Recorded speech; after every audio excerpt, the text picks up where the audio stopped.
All right, here's my my solution for the ABS fault light. I'll have a picture of this later on, but you can see the custom pigtail that I created. That is right here. The white wire has two 10 ohm resistors wired in series. So it comes off of the 5-volt reference, goes through two resistors, and then it actually comes into a junction here. At the junction, it goes down to the MK60 fault line, the fault wire that comes out of there. And that fault wire supplies ground. I don't know if I really want to call it ground or it's resistance, right? So it doesn't just short to ground like when there's a fault. Each one of the wheel sensors and other components, when they're removed, provides less and less resistance on the way to ground. And then at some point, it actually changes the voltage, which we're measuring.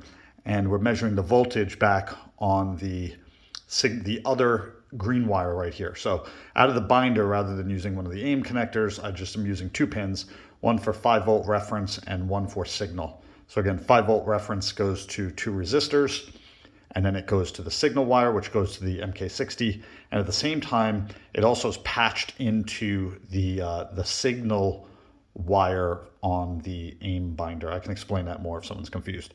But anyway, I'm holding it together with some alligator clips just to test right now. This is already completed though. So you can see the ABS fault light is on because there's no power on the ignition switch. I have it off, which makes sense because that's simulating, the MK60 is not powered up right now. So it's going to show a fault. In the same way that if your MK60 failed or you blew a fuse or something, it would be powered off the same way it is right now. So you would expect to see a fault light. So you'll see when I turn the ignition on, now the MK60 is powered on and you're going to see that light turn off. So now the light's off, all right, which is good. ABS is running fine. If I come over here and I disconnect a wheel sensor, which I'm going to put this phone down for a moment, pull the wheel sensor apart. Hear that? That's actually a clip breaking, which is awesome. All right, so the wheel sensor's apart. Those wheel sensors are brittle. The connector is, at least. And there's the ABS light. Now what's really interesting about this is if you plug the wheel sensor back in, right? So I'm going to plug the wheel sensor back in. This video's a little long. God, I butchered this connector. My God, I'm going to have to change that at some point. All right, so the ABS wheel speed sensor, or just call it the wheel speed sensor, is plugged back in. What the hell, John? The light's still on. Well, that's because the MK60 needs to be reset. It still shows a code, which is kind of cool. I like that feature because that means if the wheel speed sensor had a fault and you're on the track and all of a sudden it came back and it was working again, it doesn't matter. That light's going to stay on until you clear the code. So I'm not going to go through the whole thing here, but I have my Foxwell. If I go up to BMW and I read the codes, you'll see wheel speed sensor is still a code that's there. And once I clear it, it goes away. And you know what? This is a long video already, so maybe I'll just show it. I'm just trying to do this one-handed. BMW, select. You probably can't even read this anyway. 3 Series, E46,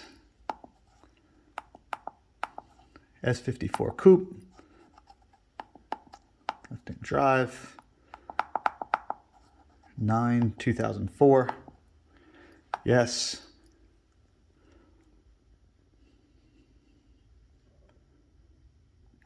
Diagnose, modules, chassis,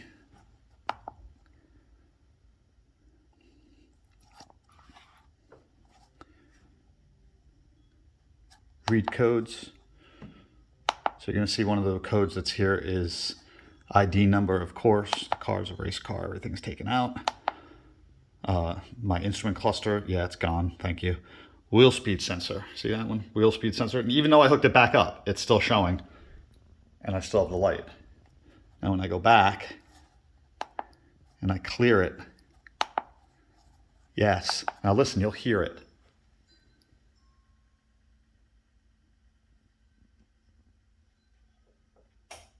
Hear it click?